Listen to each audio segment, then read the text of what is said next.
Welcome to my YouTube channel Master in Economics. इस video में हम लोग कवर करने वाले हैं स्कम्टर थ्योरी ऑफ डेवलपमेंट को। इस वीडियो को एंड तक ज़रूर देखिएगा क्योंकि इस वीडियो में हम आपको प्रोवाइड करने वाले हैं इस थ्योरी का सबसे easiest explanation with flow chart. इस फ्लो चार्ट से अगर आप पढ़ते हैं तो आप इस थ्योरी को कभी नहीं भूलेंगे। वीडियो में मैं आपको एक ऐसा ब्यूटीफुल एग्जाम्पल देने वाली हूँ जिससे आप इस थ्योरी को कभी नहीं भूलेंगे और हमेशा याद रखेंगे। तो आइए शुरू करते हैं। स्कम्टरियन थ्योरी को दिया था स्कम्टर ने। स्कम्टर ने क्या अज्यूम किया था, एक स्टेशनरी स्टेट जिसको हम लोग इक्विलिब्रियम स्टेट या सर्कुलर फ्लो भी कह सकते हैं। ये एक ऐसी स्टेट होती है जहाँ पर हम सेम प्रोडक्ट हो गया every year after year produce करते रहते हैं। मतलब हर साल एक ही प्रोडक्ट को प्रोड्यूस करेंगे। यहाँ पे ना ही तो कोई खास नो प्रॉफिट होता है, ना ही तो कोई इंटरेस्ट रेट होता है। एक ऐसी स्टेट होती है। अब स्कम्टर का क्या कहना था, यहाँ पे एंटरप्रेन्योर एक इम्पॉर्टेंट रोल प्ले करेगा। क्यों? क्योंकि एंटरप्रेन्योर की वजह से क्या आएगा, एक कॉन्ट्राक्टिव लॉन्ग वेव ऑफ अपस्विंग्स आएगा। अब एंटरप्रेन्योर कैसे लॉन्ग वेव ले आएगा, तो इसके पीछे रीज़न क्या होता है। एंटरप्रेन्योर क्या करेगा, इनोवेशन करेगा। इनोवेशन किस में करेगा, मेथड ऑफ प्रोडक्शन। हो सकता है कि वो प्रोडक्शन के जो भी मेथड होता है, जिस तरीके से प्रोडक्शन कर रहे हैं उसमें कोई चेंजेस ले आए, या न्यू फॉर्म ऑफ बिजनेस लेके आए, या तो कोई न्यू मार्केट सर्च करे, या फिर क्या हो, new source of raw material आ जाए जिससे क्या हो जाए प्रोडक्शन सस्ता और अच्छा हो जाए। तो इस वजह से क्या होता है, इनोवेशन होता है प्रोडक्शन में। जब इनोवेशन होगा तो क्या होगा, अपस्विंग्स होगा, चीज़ें अप जाएंगी, सेल बढ़ेगा और क्या होगा, इकोनॉमी में डेवलपमेंट होगा। फिर धीरे धीरे क्या होगा, धीरे धीरे ये जो लॉन्ग वेव होती है वो क्या हो जाती है, एंड हो जाता है। यानी अपस्विंग्स का क्या हो जाता है, एंड हो जाता है। जब इन अपस्विंग्स का एंड हो जाएगा तो क्या होगा, एक long wave of down swings आएंगी। डाउन स्विंग्स मतलब कि हो सकता है अब धीरे धीरे और कॉम्पिटिटर्स आ जाए मार्केट में। क्योंकि मान लो हमने कोई नया इनोवेशन लाया, बाकी सब कॉम्पिटिटर्स ने देखा कि अच्छा ये इनोवेशन लाने से जो है प्रॉफिट ज़्यादा होता है, तो बाकी सब भी क्या ले आए, नए नए इनोवेशन लेके आए।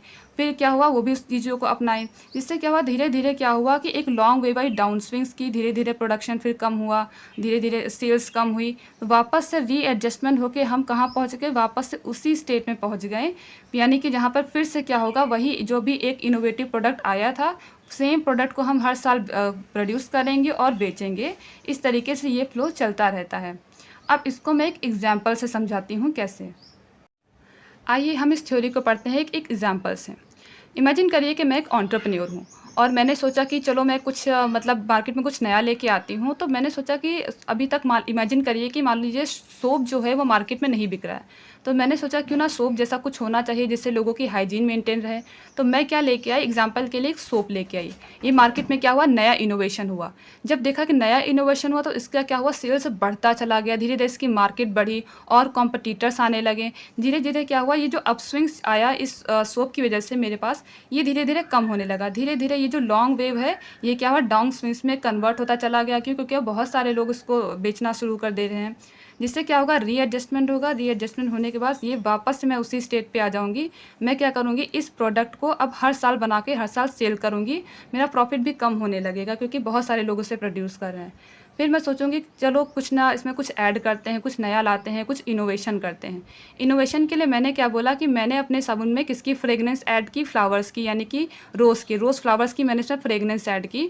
और मैंने इसके फीचर्स बताए कि अगर आप इस सोप को यूज़ करेंगे तो आपका क्या होगा कि आपकी बॉडी तो हाइजीन रहेगी, साथ में क्या होगा, आपको उसकी फ्लावर की फ्रेगनेंस भी मिलेगी।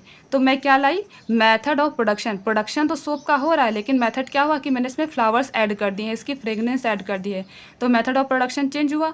अब जब मेथड ऑफ प्रोडक्शन चेंज हुआ तो वापस से क्या होगा, ये अपस्विंग स्टार्ट हो जाएगा, वापस से इसकी सेल्स होगा। तो बाकी लोग भी तो देखेंगे अच्छा इसने इनोवेशन किया, मैं भी कुछ नया इनोवेशन करता हूँ, तो वो लोग भी नए नए फ्रेगनेंस लेके आएंगे।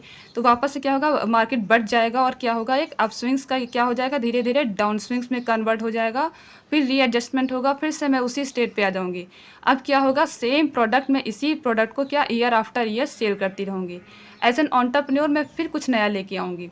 मैं इस साबुन में मैंने सोचा कि इस सोप में अब मैं क्या नया लेके आऊँ, तो मैंने बोला कि इसके जो रॉ मटेरियल हैं वो ऐसी जगह से मैं लेके आया जिससे क्या हुआ, इसकी कॉस्ट कम हो गई। यानी अब मैंने क्या किया, new source of raw material लेके आई, फिर जिससे कुछ नया लेके आई।